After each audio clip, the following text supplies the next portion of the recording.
death, taxes, and BC getting no respect when it comes to preseason predictions.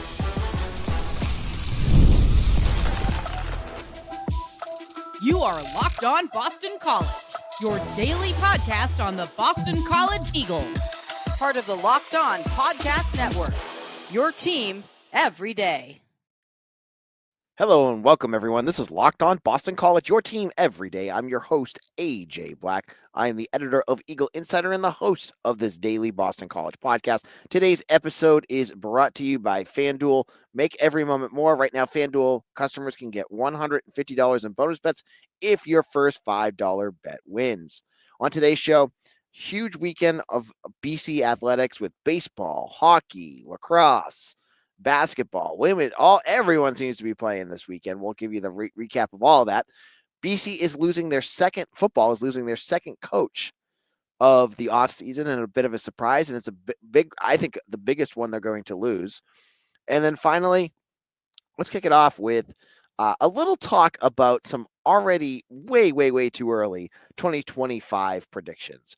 So, the national title game comes and goes, and then immediately the national media goes on to make their predictions for the upcoming 2025 season.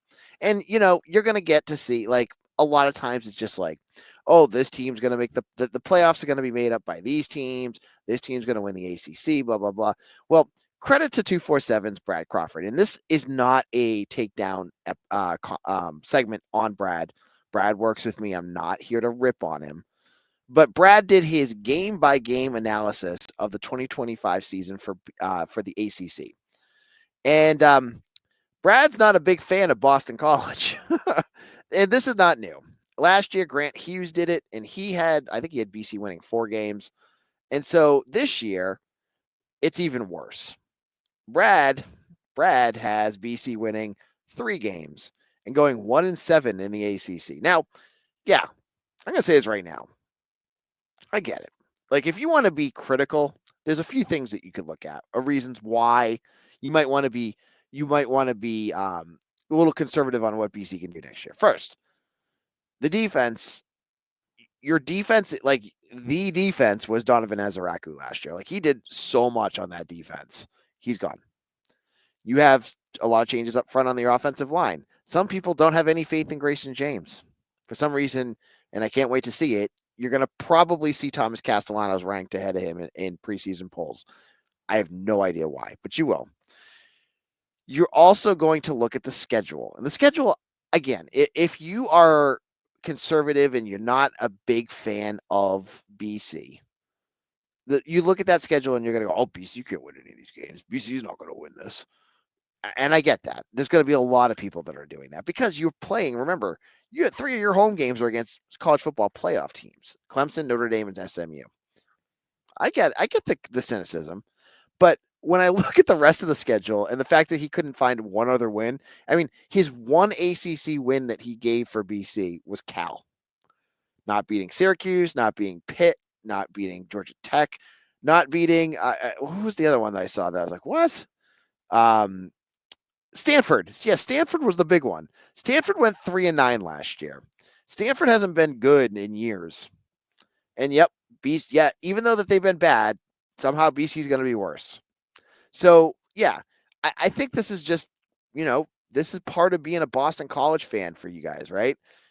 Even when BC was a top 25 team, back then, they were never put back into the top 25. Now, for the last 15 years, it's always put them in the bottom of the ACC. And it's for every sport. It doesn't matter how good they are, how well they've played. You look at baseball, they're in the bottom. Every sport except for lacrosse and hockey, they're going to be put at the bottom. That's just how it works. And you know what? That gives you a little bit of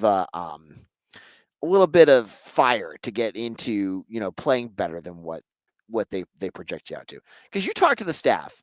Sometimes they'll say, yeah, we don't listen to that stuff. But other times they'll let it crack that they've seen this kind of stuff.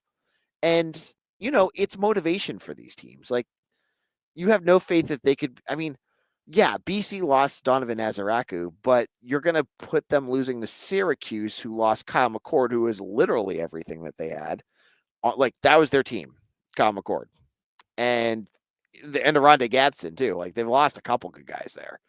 But hey, they're gonna beat BC. And Pitt was putrid at the end of last year, but they're gonna beat BC too. So, you know what? I get myself worked up over this kind of stuff. It's just part of who I am, and being someone who covers Boston College. For me, I see this stuff, and you know how I feel about Bill O'Brien. That I really feel like he's a coach that's going to elevate this program. He's a coach that gets the best out of what he has, and I don't think I would be stunned if BC went 3-9. There's too much.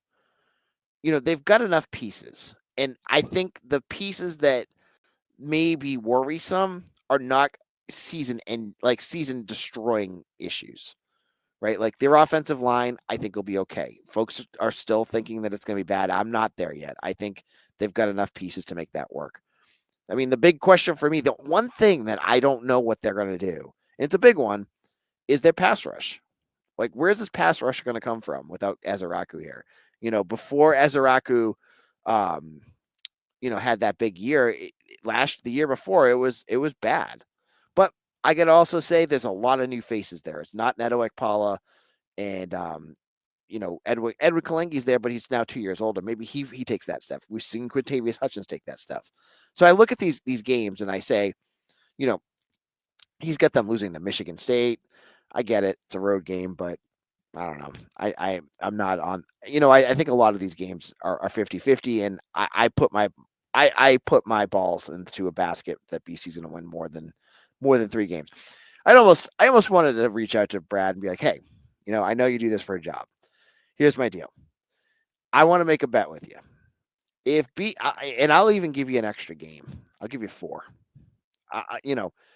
Bottle of Johnny Walker Black. I'll put it up there. If they win more than 4, you get me one. If they win less than 4, I'll get you one, or 4 or less. I feel like 5 wins is a slam dunk with this team at least. And I'm already saying that I think they're going to be a bowl team. So that's how I feel. And I'm just going to say this is the first one. You're going to see probably plenty of other ones where they're, other previews where they're going to put BC at the bottom. That's just the way it is. And I look at the schedule and maybe I'm being too optimistic here. Maybe I am. But it's March. It's February, right? And we just had a big snowstorm. So in a moment, one thing did pop up, and that is a coach that's leaving. And I'm going to talk about what that is and what that means for BC in just a moment.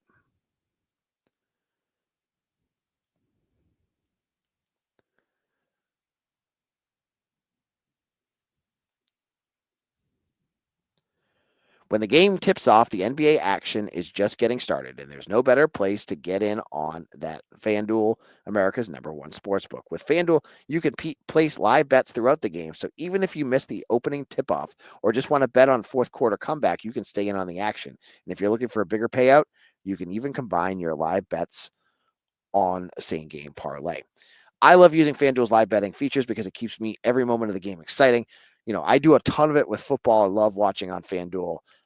I'll be doing it in baseball again too. Baseball, I can't wait for baseball to start. And as a Red Sox fan, it's been an exciting offseason with the addition of Bregman. It's even better. So I never feel like I missed my chance with FanDuel. Plus, the app is easy to use, and when you win, you get paid instantly. So right now, new FanDuel customers can get $150 in bonus bets if your first $5 bet wins. Just visit FanDuel.com to join today. That's FanDuel.com for your shot at $150 in bonus bets. Make every moment more with FanDuel, the official sports betting partner of the NBA.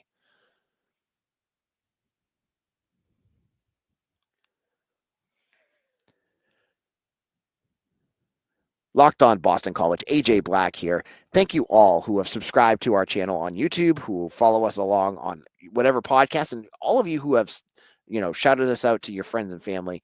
Our podcast continues to grow every single day, and I want to thank each and every one of you. When you're done with this episode, check out Locked On College Football with Spencer McLaughlin. Tons of stuff going on with college football right now, and he's got it all covered. Now, I debated on what segment I wanted to open this with. Me ranting and raving about a 3-9 start prediction was what I ended up going with. But I also wanted to talk that BC is going to protect. It looks like BC is losing another coach on their roster for football. Earlier this offseason, we saw Jeff Commission no longer returning to the program. We don't know why or what the reasoning of that was. I he just he follows me on Twitter. I have not seen him taking a new job or anything like that, so I'm not sure what happened there. But he was a bit of a loss, but the bigger loss just popped over the weekend when Matt Zenitz of 247/CBS tweeted out that it looks like the San Francisco 49ers are going to hire Boston College secondary coach Ray Brown for their cornerbacks coach position. Now, Ray Brown is a very up and coming coach. This is a guy that played, he coached at Washington State, Utah State. He's been around already. And wherever he goes, he's done a nice job. And that includes the 1 year now that he was at BC. On the recruiting trail, he was fantastic. This was a guy that got you into the state of Oklahoma. When Shaker Reisick committed, it was partially John DiBiaso, the quarterback's coach, partially O'Brien, but it was also Ray Brown, who he has the connections in that area that helped them land Shaker, their quarterback for next year, and or for this year actually, and Ashton Cunningham, his teammate. And they've been into a lot of Oklahoma schools as well this offseason. Oklahoma is not a state that Boston College has really ever been active in. So Ray Brown, credit to him. And it wasn't just Oklahoma that, I think that Ray Brown was huge in.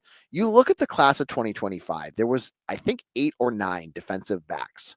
And he was involved in all of them because he was their coach. So he did an excellent job of identifying talent. And I think you're going to see some really good defensive backs coming in, but also landing them. Guys like Amarian Davis out of South Carolina was really under the radar, but was a borderline 4-star by the time he signed with BC. You get guys like Ray Sykes or Najita Sankala out of Connecticut. I mentioned Ashton Cunningham. You had Marcellus Townsend in Georgia. All these different defensive backs, and every single one of them was partially recruited by Ray Brown. So his recruiting chops were incredible. Now it's been a little bit quieter this offseason. DiBiaso has been more of the ace, I would say, in this class, but that's because they've already, they took a class that was jam-packed with defensive backs. It's not a huge priority right now as it is with the line, offensive and defensive line, and the local recruits that DiBiaso has been hitting on. So I think that's a big loss. He's going to be a coach you're going to hear more and more about as he continues his journey. And that's the way it works. This is not a knock on Boston College. I know some of you folks, that's your go-to is like, why is he leaving? What's up with, this is just Boston College. Nah, this is just the way things work, man. Like, this is the way college sports and the coaching world works. These coaches stay for a year or two. They get a promotion, which going to the 49ers and being a cornerbacks coach is a promotion. And they go to there. And then their hope is probably in a couple of years to see if they can get another promotion, whether it's to be, a co-defensive coordinator, defensive coordinator. You have to go through the system and do all those little things and be successful there. So far, Ray Brown has been successful everywhere he's gone. So he's doing what, needs to happen for him to continue to develop and become, a higher level coach, whether it's at the collegiate or NFL level. I could just see him doing any of those. So this was, 1 year kind of stinks. But remember, when you looked at the guys that Bill O'Brien brought in for his coaching staff in 2024, you were able to, mostly draw lines to why they grabbed him. Commission had been at BC. He was a veteran that had been around Boston College for a while. Dan O'Brien knew Bill O'Brien from the Patriots. You had Will Lawing, who, worked with him with the Patriots. So most of these guys, but Ray Brown was the one that was kind of out of left field. But I think that was more based off of his reputation. This was a guy that was very well thought of in the coaching world. So that part stinks. And on additionally, not just recruiting, I thought the cornerbacks played pretty well last year, given some really difficult circumstances. You lost Amari Jackson in like week 5 or 6, and he was supposed to be your shutdown cornerback. You basically had to throw out Max Tucker, who was in his, was his second. It's either his, I think it was his first full year. Ashton McShane, who was a true freshman, and a couple of transfers who were just new to the program, and all of them did pretty well. Now, you look at the statistics of BC's pass defense; they were 110th in passing yards. Not that great, but look at their interceptions. The interception numbers are drastic. I think they had 17 interceptions last year compared to 8 the year before. The defensive backs were flying out there. And I believe Brown had not just the cornerbacks. It used to be just the cornerbacks coach, but I think he took over the safeties from Matt Turin too. So the safeties were. I was very much impressed with the play of KP Price, Omar Thornton, and Carter Davis. So this is a big loss. So where does Boston College go from here? I we'll have a big board up on Eagle Insider today on Monday, but it's tough. Mitch Wolf of Eagle Insider, who writes these, and myself have been talking. With Jeff Halfley, his coaching tree was smaller. It was easier to kind of figure out who he would be connected with. But with O'Brien, he not only goes with guys that he knows, which he has a long history with the Texans, the Penn States, Alabama, Ohio. I mean, like he knows everybody. But on top of that, there's other coaches that he trusts, which led to like the hire of Jordan Thomas, who's your defensive line coach. He got that recommendation from Mike Vrabel, who also has been all over the place. So we're going to try, but there's a lot of names that could be out there. But again, this is later in the season again for getting a coach. Well, a lot of the college coaches, positionals usually go like late December, early January. But with Ray Brown going to the NFL, it's a little different. So there may not, some of the names that you may have wanted to look at have already got new jobs, and they're not going to go anywhere. So that's kind of where things are at. We'll have, updates as they go along. I'm sure Pete Thamel will break it. He breaks everything. And we'll analyze who the new guy is when the hire happens. Now, in our final segment, huge weekend on campus and around the country for BC sports. We'll go over the ups and downs. There was a lot of ups. There was some downs. We'll get into what happened this weekend for hockey, lacrosse, baseball, basketball. We'll get through all of them. We'll get into that in just a moment. Welcome back, Locked On Boston College. This is AJ Black. Thank you all for listening, and thank you all who have made Locked On BC your first listen every single day. Whether you're doing the dishes or going for a run or on your commute to work, if you've made us part of your daily routine, you guys rock. Thank you all. Now, I want to talk about this weekend. Let's do the bad stuff first, and then we'll get to the good stuff. We'll do a little bit of the bad. So the bad, of course, is BC basketball, who lost to NC State this weekend. Now, yeah, if you have not been paying attention, you'd be saying, "Oh, wow, that's not that bad. They were a Final Four team last year. They won the ACC tournament. Oh, wow." Well, if you actually look at the standings, NC State has been terrible. They had 2 conference wins going into this game. They had lost 9 in a row. They hadn't won since January 9th. Well, they now have won since February 15th as they won wire to wire against BC. Just they were in control of this whole game. You didn't see much at the beginning of the game as Josh Beadle had some struggles. He played point guard, was turning the ball over left and right. They eventually moved over to Chaz Kelly, who played better. I'm not gonna rip him on that, but they just turnovers were killing them. They couldn't shoot 3 again. I would kill. I mean, last year we saw it better because you had Claudel Harris at times and Jaden Zachary and Quentin Post who could shoot 3s. But we're now back to the norm of BC basketball, especially under Earl Grant, where no one can shoot a 3-pointer. And it's really hard to watch. And so BC was down by double digits through most of the game. They got some points near the end to cover. So, hey, they covered, but it's another loss. I don't know what else to say about this team. It's frustrating to watch. It's no one cares, which is why I'm burying this in the back because I mean, I could talk about it for a whole segment, but no one listens to it. So that's depressing as heck because this is a program that used to have a lot of fans and it's really dwindled down. So that's BC basketball, and that's all I'm going to talk about for that. Let's also talk about hockey, who had a tough Friday as they lost to UMass at home. They're number one team. This was 2 losses in a row. Um, After losing to BU in the Beanpot final on Monday, you never want to lose to UMass. They did. They just could. They started off strong and they just could not get their offense off the ground.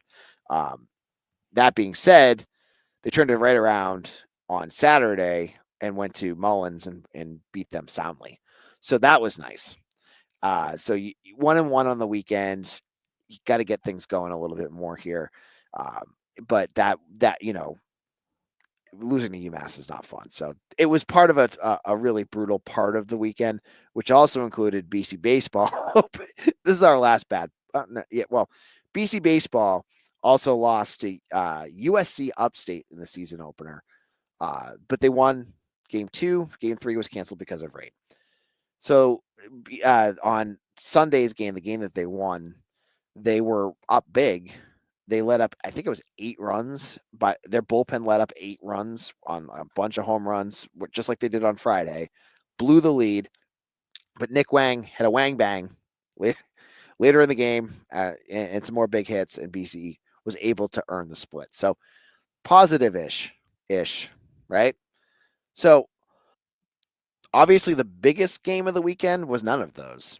It was BC women's lacrosse, who had a rematch of their national championship game against Northwestern in Evanston, and BC won.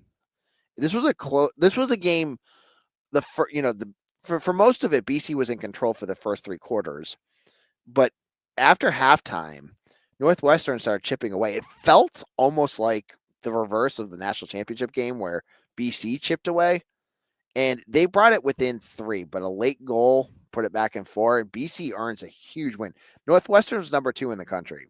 This was a huge win for the women, and another big program. Like, you want to get those top 10 wins and build your resume, but this team is really stacked again. Like, again, another big win for the women. So I'm not going to get into all the details of this game, but to go, I heard there was a huge crowd there. Didn't get a chance to watch it, but I heard about it. So big win for them. So credit to them. And finally, on the weekend, BC women's basketball lost to Stanford. So there's all your scores from the weekend. There was no commitments that happened. No other really big news items to speak of. But on tomorrow's show, I want to talk about a proposition that Rick Pitino brought up. About the ACC and Big East merging in basketball and why I think that'd be a great idea. We'll get into that on tomorrow's show. We'll also get into some more football news as that comes along. We're still waiting to hear about the potential of a spring game. There has not been one announced, and if they don't, what are they going to do? And we'll get into more recruiting news if it pops up. Thank you all for listening. Thank you all who follow me on Twitter at AJBlack247. I'm on Blue Sky, Threads, Facebook, Instagram. You can find me everywhere. So thank you all who have made us part of your daily routine, as I said before. And we'll see you all again soon for another episode of Locked On Boston College, your team every day.